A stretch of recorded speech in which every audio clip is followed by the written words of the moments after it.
When you think of some of the most influential people who also showed resilience, who do you think of? I think of the Wright brothers.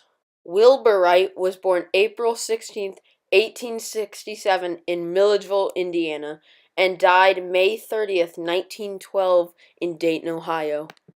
Orville Wright was born August 19th, 1871 in Dayton, Ohio, and died January 30th, 1948 in Dayton, Ohio.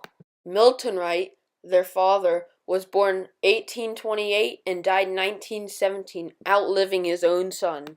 It was hard growing up with 5 other siblings, especially since they didn't have a lot of money.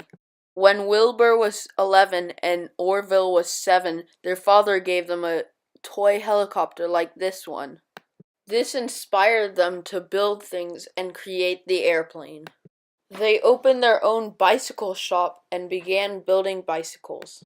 When they saw that people in Europe were flying with gliders, they wanted to try it themselves. They built their own gliders and test flew hundreds of them. They wanted to build an airplane that could fly for longer periods of time. They decided to position a motor onto one of their gliders, and they designed this one. Even with all their experience, they still had many crashes, including near-fatal ones. Finally, on December 17th, 1903, with Orville at the wheel, they made history. Failed, causing minor damage to the plane. So 3 days later, after repairs had been made, it was Orville's turn to attempt flight.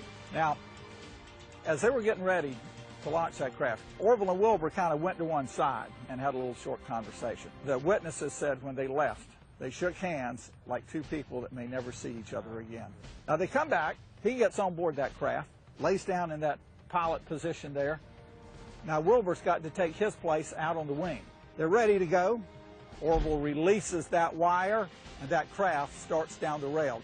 Wilbur's running along, holding on to that wing, keeping up just fine until at 10:35 in the morning, 17 December 1903, it lifts into the air. And for the first time in the history of the world, we have controlled, powered flight. First flight, 12 seconds, only went 120 feet. But it was truly the first controlled, powered flight by man.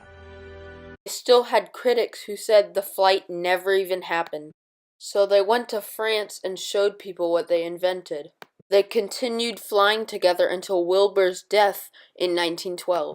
Today, their monumental invention has invoked the love of flying into millions of people. So when I think of resilient people in history, I think of the Wright brothers.